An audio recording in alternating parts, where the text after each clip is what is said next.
Alright, Factorio Space Age DLC is out, and I'm well underway in diving into this.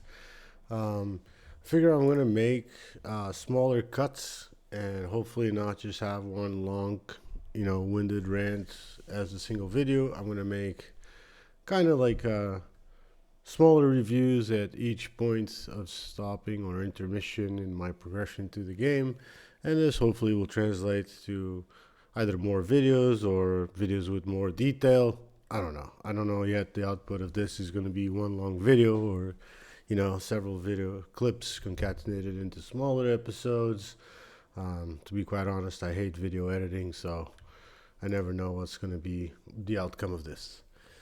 Couple of things to kind of go over. This is my starter base. I just started the game ish 12, 14 hours ago. I've been taking it very easy. Been reading through all of the new sciences, playing with the new features, so progression is very slow. Uh, Keeping it in the same mentality as my 1000 SPM factory, I'm gonna try to like not destroy historical or you know now outdated builds, so that in the end I can see everything and not you know it doesn't look as clean as if I would just clean everything and have like a very good. But I think it was a fun aspect, so I'm going to keep that. That's why we still have our ship here, and I found a new use for the ship. I keep here as I upgrade armors and pistols. I keep here, and then in the end we can look at how many pistols are here, find out how many times I died along the way. Um, all right, so let's take a look at what I built so far. It's your classic starter base, power, a little bit of smelting. Got your basic sciences, initial green circuits build. Here's the logistics science. And one thing I want to point out, and this is because I saw a friend of mine playing, he doesn't do this at all, is in the beginning you have a lot of crafting to do. And if you're not doing the lazy bastard challenge, that crafting is mostly happening in your inventory. And if you don't start making like these intermediate buffers that you can run by and grab, so like as you can see here, I don't have any gears. If I was going to craft anything from gears, it would make the gears out of steel plate and iron plate, and that's just going to take a very long time. So I can just here now I have 200 gears that I can quickly make other stuff. Same thing applies to belts and inserters. You need them for the logistic sciences, so might as well just put an extra chest in the end, and after your science takes what it needs, whatever's overflow, it fills the boxes. That way, next time you need 200 belts, you just grab them from here. You don't have to wait for the crafting. If you need a lot of like undergrounds or splitters, you have the basic ingredient ready to go. Same idea, walls, right? Once my science doesn't need any more walls, whatever gets to the end of the belt gets put in the chest, because I'm going to need a lot of walls for outposting. Um, and you get the idea, right? If you just keep following the sciences, you're going to get these milestones like the red circuits, uh, the gears, the green circuits, engines, like all of these things will help you in your like personal crafting a lot. And then once you're like absolutely tired of handcrafting everything, but you have your initial sciences set up, you set up a little hub. So I have my boilers here, and then the steam engine somewhere here. And then here I have my assembly machines, my inserters, this one being the particular one because I need it for train stations, miner drills, boxes, belts. Eventually I'm going to turn on the red belts as well. I even have room up here if I wanted to do higher upgrades of belts, but I don't think this base is going to see a lot of use going forward. It's kind of reached as far as I want my starter base to do. Anything beyond this kind of invites too much spaghetti. So the goal is to keep it a minimum and just move forward. This will produce enough that I can make another base. I want to point out something. I was talking with a friend of mine in Discord about how we deal with biters in the initial phase of the game. And, he's a fan of the traditional turret pushing. If you don't know what that is, basically, if this trees were an enemy, I would run in here pushing the turrets ahead, and then the enemies will all get mad at the first turret that I place down in their range and not at me. and then you grab your ammo and you hold down the Z key and you just move around. Then don't forget to pick up all of the stuff. But yeah, that's turret pushing, and that's what I used to do to clear up early game bases. But I wanna give a shout out to my capsule defender boys. This thing is absolutely savage. I might put a little clip of me clearing something out in the early game with him, but it's literally brainless. You have, once you do some upgrading, I'd say you need about, once you have 10 follower accounts, which is right on the first upgrade, and at least 50 damage and 50 shooting speed, it's already just going to clear out like small bases in the early game. You can just run by. A little bit faster than turret pushing once you have the upgrades, and overall cheaper, I think, because one item that's the ammo, and they last pretty long. So I definitely want to say, if you haven't tried those as an alternative to pushing with your turrets, it's a really good thing. So what's the goal of this playthrough? Why am I starting like this? Well, the goal of this playthrough is kind of no goals. I'm just gonna experiment and learn the new DLC and play with the new features, and kind of just not build myself into a corner. Make a base that's easily expandable, and because I don't know exactly what recipes are going to be down the way, so I need something versatile. And I was watching a lot of Dashington videos, and one of them, I think, I don't know if it was the C block or one of those modded Factorio ones, but he made things with very small trains, very fast and deadly small trains.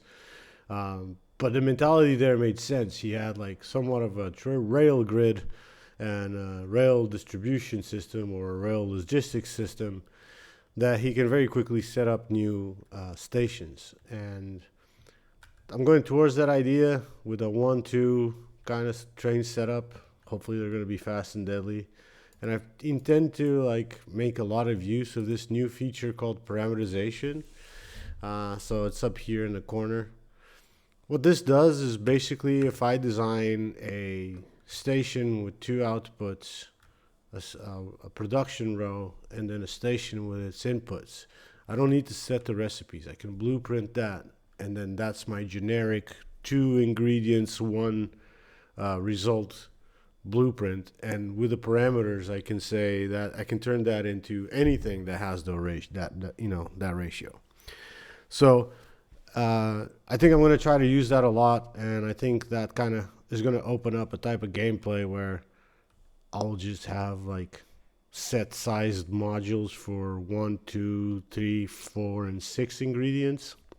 The 6 is for the satellite, which I believe we still need at some point in the game, but maybe not.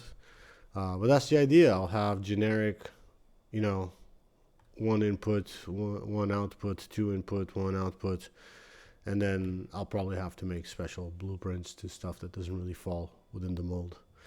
But that's a lot what I've been doing already. These are the blueprints that are in the book, are the ones that I'm pretty happy with, and I've decided that I'm going to use for this playthrough. As you can see, only 4 of them kind of made it. But I'm still using my align to global grid 32 by 32, and the reason I do this, if you don't know, is because this matches the in-game kind of chunk, but puts the light poles on the outside. Reason I like this is just helps me kind of see the internal grid as well in my own grid, right? So I know that inside of my square is the internal grid square. It could just be OCD, but I definitely recommend you make your own snap to global grid rail system and base, because having that grid really helps then later just blueprint everything massively quick. So let's just finish up talking a little bit about the oil. I haven't done anything with the oil, just minimum possible approach, so that I get the ingredients I need for my personal construction robots, plastic, and I think that's it.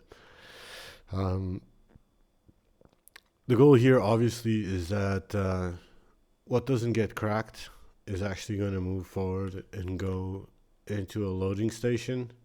And I'm probably going to do more sulfuric acid to go into a loading station as well, so that I can put those things on trains and have a train that goes to every output and unloads light oil for the flamethrower defense, as well as red ammo for the turret defense, and also have a train that is off to mining uranium, because if you don't know, that's something that changed in the game now. You see here, to get started into the nuclear processing tree, you actually need to initially mine some uranium.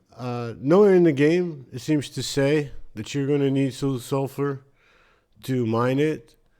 So I'm not entirely sure if this is an oversight or people are just expected to know, but I don't think right now in the game there's any way that people could understand that they need to go and get some sulfur in a train or, in pipes and then mine.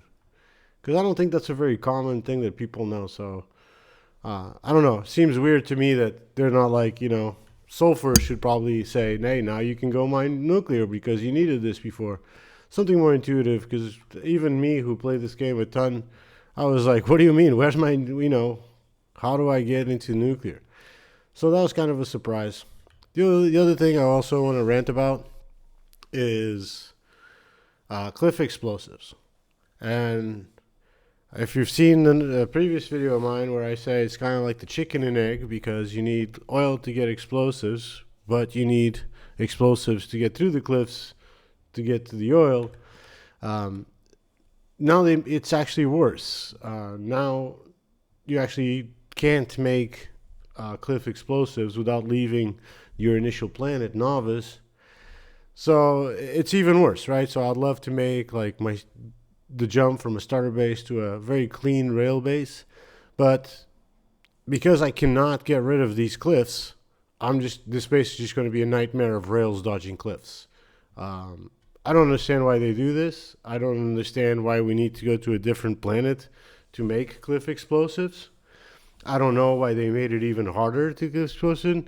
Maybe it's like, it's a game mechanic to avoid cliffs, but I think the community is spoken by almost every video that you see. People turn off cliffs, and it is better because the terrain generation no longer makes that perimeter cliff wall around your starting area, but it's still annoying enough that if I wanted to make a uniform grid of some type with my rails, it's not going to work, right? Because I'm constantly going to be hitting these cliffs, and this sucks.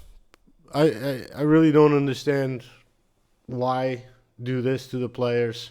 Why make them design inefficiently, especially when you just introduced several other planets to the game where I'm going to have to redesign and do things again. You just gave me another base to redesign at some point, or to just accept that my novice base is always going to be a mess of dodging cliffs. But yeah, rant over. I hate the cliffs. I don't understand why they keep doing this. I don't understand some of the changes they made that completely make, instead of making the game easier and nicer to play, it just makes it more uncomfortable. But still, great game. I'm sorry to end on a ranting note. I didn't know I was going to come this way. But yeah, next up, you got to look forward seeing the messy rail base here that's hopefully sending us to space. See you next time.